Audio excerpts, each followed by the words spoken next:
Dave Piper for being with us here this morning. This is part of an annual tradition before each walk. It's a very powerful audio tribute to Terry Fox.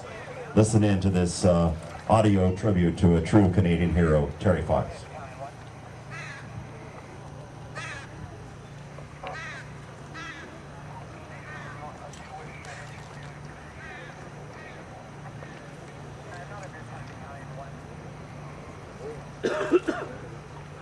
Somewhere the hurting must stop. So wrote Terry Fox in October of 1979 in a letter to the Canadian Cancer Society, suggesting he run across Canada to raise money for cancer research. The events that followed are unparalleled in our history. One person single-handedly and single-legged running halfway across the country, raising more money than anyone to find a cure for the disease that had cost him a leg, and in doing so, uniting Canadians in a common cause that became known as the Marathon of Hope. Terry Fox is dead, but his spirit lives on, a spirit of unflinching courage and determination that inspired an outpouring of admiration and donations that will forever be an example to us all.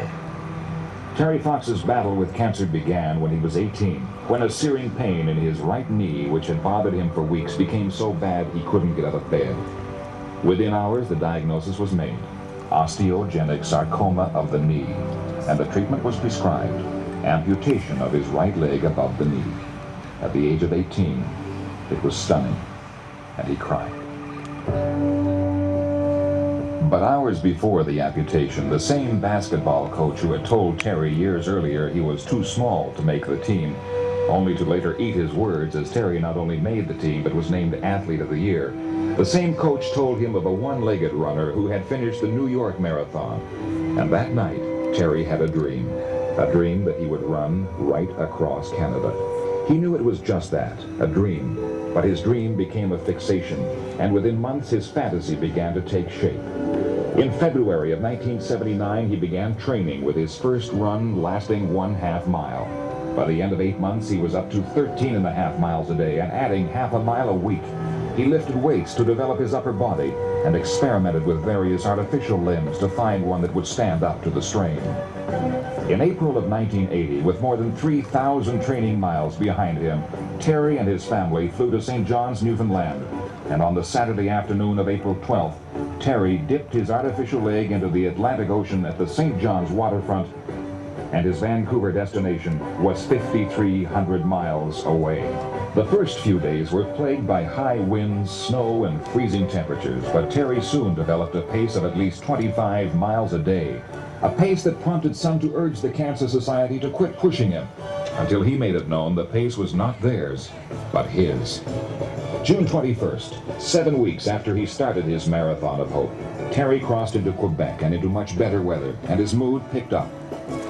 As he crossed the Ontario boundary a week later, he was told to slow down because he wasn't expected in Ottawa till July 1st. That gave him more time to talk with the growing crowds of well-wishers and groups who would run with him, and with the Ontario Provincial Police who had joined the cavalcade for his protection. In Ottawa, he met Governor General Edward Schreier, who described him as a most remarkable young man. And then, balancing on his artificial leg, Terry used his real leg to make the opening kickoff at an Ottawa, Saskatchewan CFL game, and got a standing ovation. Into Toronto he ran, step after aching step, as more people than he'd ever seen before applauded and gave, pushing the contributions over the $1 million mark. Run, Terry, run. Leave your troubles and past behind you. Run, Terry, run. Show the people that you're no quitter. Show them you're number one. Run, Terry, run. Ironically, it was at Marathon, 135 miles from Thunder Bay, that Terry's problems began. A swollen ankle, tendonitis, a popped spring in his artificial leg, and then 90 miles after leaving Sault Ste. Marie on the shore of Lake Superior, a cough. But he refused to slow up, so the pace continued, and so did the receptions and the donations. Run, Terry, run. Let every step that you take remind you. Run, Terry, run. You got a lot of good friends behind you, and a lot more to come. Run, Terry, run. Sunday, August 30th was a great day. Terry ran 26 miles. The cough vanished. But Labor Day, after 18 miles on the road nearing Thunder Bay, the cough returned, and Terry stopped running for a nap. Later he ran another 3 miles, slept again, ran another mile until all the cars full of people waiting to see him had gone, and he then said, "Take me to a hospital." The diagnosis? Cancer, his old nemesis, was back. His world and his dream that was becoming reality exploded in his face. The run was over. The marathon of hope cut short 3,339 miles after it began. The cancer had spread. You know, I've got cancer in my lungs. And we got to go home and try and seek more treatment. But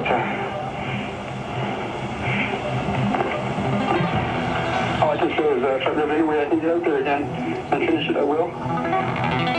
And I'd like to thank all the people who were behind me, supporting me and helping me raise money. And I hope that they'll continue in the provinces I haven't been, and also in the provinces I've been to already. Even though I'm not running anymore, we're still got to try and find a cure for cancer, and I think other people should get ahead and try and do their thing now. They said the marathon of hope was over, but really it was just beginning. In 5 days, as Terry was flown back to New Westminster for treatment of the cancer that had spread to his lungs, the CTV network organized a nationwide telecast, not a telethon, but a tribute to Terry Fox. We instantly responded with fundraising events organized in hours in every corner of every province and territory, as Canadians paid tribute in their own way to Terry Fox. The outpouring of emotion knew no bounds.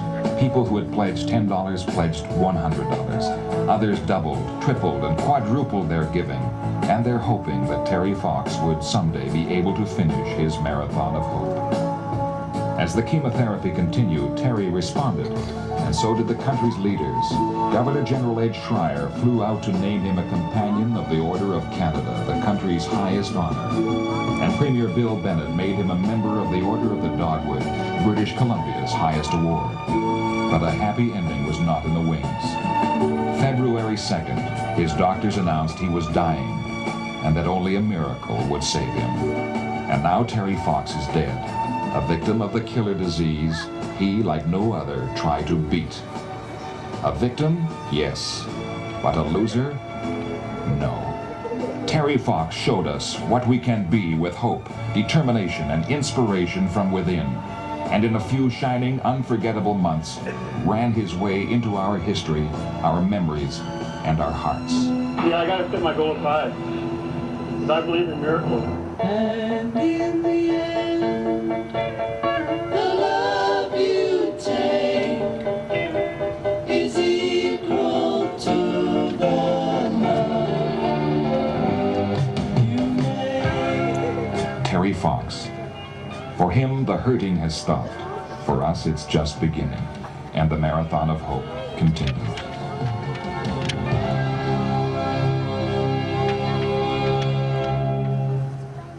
No, he said in that clip there that he believes in miracles, and when it comes to cancer, we all believe in miracles, don't we? And that's why we're all here today, to keep the dream, keep the run alive, keep the goal in mind at all times, for sure. Good morning, everybody.